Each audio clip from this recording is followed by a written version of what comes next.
All right, welcome back to the pre-TI team review and preview, where I go through every single attendee of this year's International, and I do a brief review of their past DPC year and a little bit of a preview of my personal opinion of how I think every single team's going to be doing. Next up on our list, as we are coming to the conclusion of our list, we have the second place team overall. Of course, I say that because we are making our way from the bottom of the DPC standing upwards. So we have PSG.LGD coming in second place now, and they are our second last team that we're reviewing. Of course, tomorrow I'm going to have my Evil Geniuses review the first place team internationally. And one of the more interesting teams too, as they had quite an eventful year, especially in the grand finals of majors. But of course, I think a lot of people already know about that. Yes, so like I said, PSG.LGD coming in with 1,300 DPC points, first place in their region, a region that is quite competitive and still stacked as all hell to this day. They're coming in with 5 teams, and like I've mentioned in previous videos, all 5 of them absolutely deserve to be there. They are a stacked region.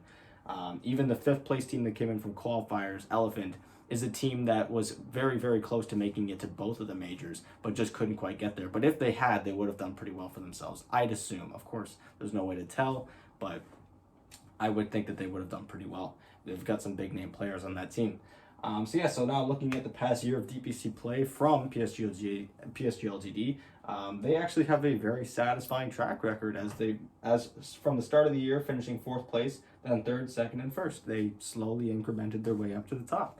In the first season of the Chinese DPC, they finished in 4th place. They actually tied for 4th place with Elephant, like I had mentioned, in which they play a tiebreaker, but they beat Elephant there, so Elephant just misses out. PSG.LGD makes it to the wildcard stage, and after that season they go 4-3, so just because they finished in 4th place, they make it to the wildcard stage. Like I mentioned, they get 100 DPC points, and in that wildcard stage, they do pretty damn well for themselves. They make it all the way through the wildcard stage, and then they do so well in the group stage that they actually make it to the upper bracket, where they did pretty well for themselves even there. They had won 2 series before getting knocked down in the lower bracket and then knocked out finally. So they finished 3rd place overall, coming and claiming themselves 400 more DPC points. Next up, in Season 2 of the Chinese DPC, they finished in 2nd place. They tied for 2nd and 3rd place, and they won the tiebreaker. I believe, yeah, that was against Vici Gaming. So because they finished 2nd place, they did not have to go through the wildcard stage. They got to go immediately to the group stage, where they also did very well once again, and they went immediately into the upper bracket. And this time in the upper bracket, they did not get dropped down at all. They went undefeated in the entire main stage. They won all 4 series that they played, and with the season 2 2nd place finish, they get 300 points, and with the major win, they get 500 points. Which I think is a little bit ridiculous that the first place of the major gets the same amount as the first place in a region. I think it's much more difficult to come first place in a major than it is in a region, especially depending which region you're playing in.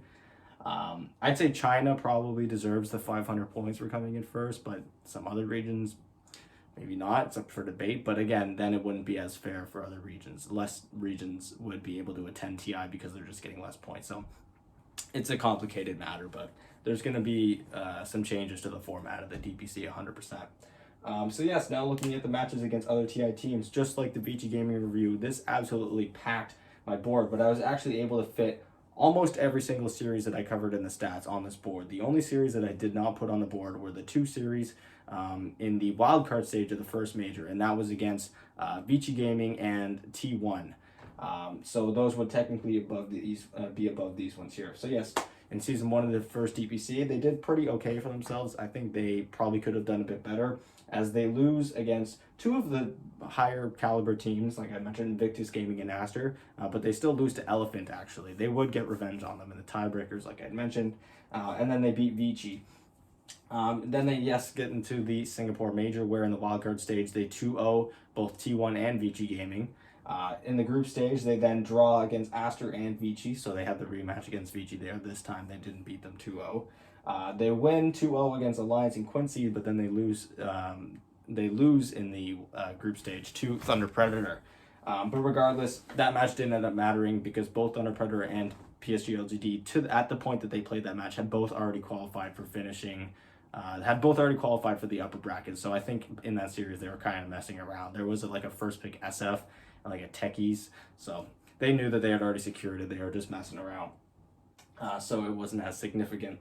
But yes, on the main stage, they first play against Virtus Pro, a team that I had covered just recently. It was actually my last video. A team that has notably struggled this year at majors, but has done very well for themselves in their region.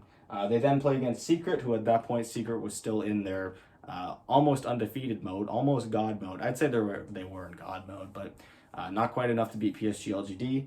In the upper bracket finals, they play against Evil Geniuses, who this time of the year were actually able to beat PSG.LGD. They lose that one 2-1, and then they lose in the lower bracket finals against IG, the 2B Singapore Major champions. But regardless, third place finish is nothing to be ashamed of, and things are looking really good for this team as they head into the second major. They clean up some of their problems. For example, they beat Elephant this time. However, they still lose to Aster. They lose to Vici, a team that they've been pretty good at beating to this point. But they do beat Invictus, the team that just came off the major win, so that feels pretty good. And then, like I said, they tied for second and third place with VG Gaming, so they get revenge on them once more by beating them in the tiebreaker 2-1. In the Ana Major, of course, this time, no wildcard stage.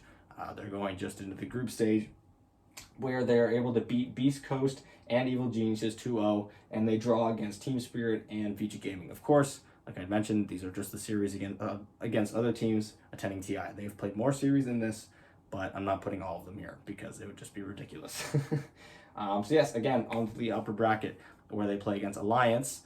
Yet another team that has been notably struggling. I think a big part of why we think that those teams are struggling is because they keep getting put up against PSG.LGD. So, yeah. So they beat Alliance 2-0. They then play against Team Nigma in a really, really great series where PSG.LGD ends up taking that 2-1. The Team Nigma is not a team attending TI, but because it's a main stage series, I put it on the board because I am taking into account into the stats, and I had the space on it. There were less games in the Ana Major than the Singapore Major. So they beat Team Nigma 2-1 in a thrilling series. They then beat T1. Did I say T1 before? I meant they beat Team Nigma 2-1. They then beat Team T1 in the upper bracket finals, and then they sweep Evil Geniuses in the finals. So they get their revenge on Evil Geniuses for them knocking them to the lower bracket in the last major. So yeah, like I said, very satisfying. They start off in 4th place at the start of the year, make their way all the way up to 1st place. So yeah, and regardless, even with this super impressive run, they are only coming in 2nd place because Evil Geniuses also did pretty well for themselves. So yeah, just like I had mentioned with the VG Gaming series, or a review that I had done, because they're coming in from the Chinese region, they have the most amount of series possible of any region playing against other TI teams in their season, and they went far in both majors, so there's a lot of games to cover, as you can see. So the stats, I had actually covered even more games in this review than I did for Vici, and I thought that one was ridiculous with 64 games. This time I have 70 games, and in those 70 games, PSG.LGD goes 44-26, which is ridiculous. It's insane. When you think about the caliber of the teams that they're playing against too, these aren't just the lower tier teams of China that they're playing against. I didn't account those. This is the best teams from the best regions in the world. So on Radiant, they go 21-11 with a 66% win rate. On Dire, they go 23-15, slightly lower, but still above 60. On First Pick, they go 17-10, yet again above 60, 63. Last Pick, they go 27-16. On Game 1s, oh, sorry, I'm getting ahead of myself. On First Pick Radiant, they go 8-3, so they didn't play that orientation all that much in comparison to Radiant's second pick, where they played 21 games total. They go 13-8 there. Dire First Pick, they go 9-7, so that was actually one of their weaker win rates, and it was still above 50%. And then on Dire second pick, they go 14-8.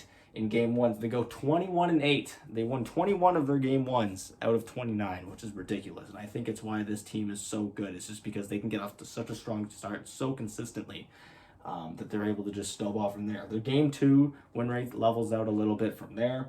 They end up going 16-13, and their Game 3 win rates, again, it's really nothing that extraordinary as their Game 1s, but it's good enough to where if they get themselves ahead, they have a really good shot at closing out series, as we can see right here. And in games that were less than 40 minutes, they were 29-12 in games that were less than 40 minutes, which is ridiculous. This is a team that absolutely stomps teams, and they win quick. They get an advantage and they push it. They don't give a team any space, and it shows in their stats. Because when the game goes past 40 minutes, that just shows that the other team has been resilient enough to hold them off, and they actually go pretty close to even with 15-14. So PSG.LGD really a team that really likes to really take advantage of the whole game really early on and not give their opponent anything. That's what they're really known for. That's why they were so dominant in the second major, because they would just snowball a lead out of nowhere and teams couldn't fight back. Looking at their heroes played now, finally, as we get to this, they played a total of 89 different heroes. So a lot there. Even though it was a large sample size of games, that's still 3/4 of the hero pool nearly, which is quite impressive. It's quite impressive how diverse their drafts can be and how many heroes these guys can play at the highest level. Their most played being Elder Titan with 18 games. Following that, we have Death Prophet with 16, Monkey King with 14, Puck with 13, Marana with 12 games, and Pangolier with 11. Their best heroes being Phoenix on 9 games, winning 8 of them, going 8-1. Troll Warlord was another one that they really liked playing. They went 8-2 on him. And Elder Titan, they picked him a lot, and they went 13-5 on him. They were really liking him in the first major. They weren't really picking him all that much afterwards, but regardless, it was a hero that they were very strong with. And their worst heroes, again, PSG.LGD was so good. It was really hard to find heroes that had quite bad win rates, so had to settle for some kind of lukewarm ones. Ember Spirit going 2-4, same thing for Leshrac, 2-4, and then Ancient Apparition going 3-5. Finally, for the most banned by PSG.LGD, they had banned a total of 84 different heroes, so a lot. Their most of which being Timbersaw, being banned 29 times, which is a ridiculous amount, especially because on top of that, Timbersaw was banned against them around like 11 or 12 times as well. So Timbersaw was banned in like over half of the games that they had played throughout this DPC year. Next up, we have Terrorblade. They banned that 22 times. And Phoenix, they banned that 21 times. So Terrorblade, a hero that was notably very popular in the second major. It was a team that EG, I think, really popularized with Arteezy. Arteezy at that point was playing a lot of Terrorblade and Nature's Prophet near the end of that tournament. That was pretty much his flair.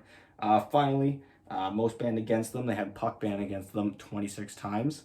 As well as DP and IO 21 times, and then Alchemist and Monkey King 17 times. Looking at the roster, again, they are stacked, but they still have that healthy mix of new, fresh players and old veterans. And that starts right off with their coach, Zhao 8, who needs no introduction.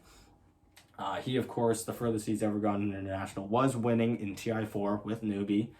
He has not actually been to a TI as a coach yet. So this is going to be his first time. I'm super excited to see how he does as that. But he's got that TI win under his belt, so he knows what it takes. Following that, we have Ame, who the furthest he's ever gone was, of course, famously finishing second place in TI8. That was an unfortunate series loss to OG, but regardless, he has been one of the most impressive carry players to watch. Even after that loss, he's been so consistently solid and so consistently amazing. It's been so fun to watch him. Next up, their star mid player who has never been to a TI. We have nothing to say. The furthest he's ever gone has been finishing 5th to 8th place in open qualifiers at TI8 with Team Blackjack. Following that, we have Faith Beyond, who of course was on the same team as Y when they won TI at TI6 with Wings.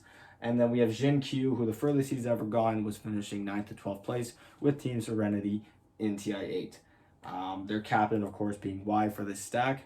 Again, super stacked. They got 3 TI winners if you include the coach in their roster, but they still got some players who haven't quite won yet, who have been really close, and some who haven't been that close at all, but just it's their first time. Nothing to say. So again, super pumped to see how this roster ends up doing. And finally, wrapping things up with some averages. They had an average GPM of 2336, an average XPM of 2830, which is monstrably high. That is very high. Their GPM in the major that they won, their XPM in the major that they won was over 3K, and it almost had a 300 XPM lead above second place, which I think was VG Gaming in the We Play Anna major. Finally, their KDA was 4.27, so again, quite high, and their average match duration was actually just below 40 minutes. For a team that was so dominant in games that were up less than 40 minutes, their average match duration was actually 39 minutes and 40 seconds. So yeah, that does it for my review. Let me know what you guys think in the comments down below. How well do you think he's going to do? I personally, and I'm gonna do the predictions video once the predictions are unlocked on the actual Dota client. I have these guys for winning. There's just nothing there's nothing I can point at this team that just tells me that there's a weakness. I mean, they look so dominant. They've slowly crept themselves to the top of this mountain. I think Ame is just hungry for this freaking title. Like, this guy's been so close so many times. The past 2 TIs, he's finished 2nd and 3rd place. They've got a crazy roster with veterans that have won before, and God, they just are so fun to watch. Yeah, it's going to be really interesting to see if any team can actually beat them, because if they do, it's going to be an amazing fashion.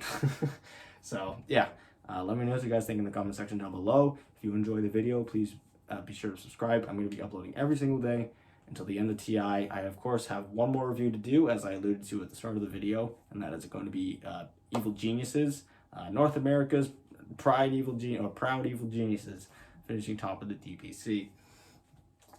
Yeah, that's gonna do it. Yeah, I don't really have much else to say. PSG.LGD, my personal pick for winning this year's international, but let me know what you guys think. And I will see you guys tomorrow with my Evil Geniuses review. Bye.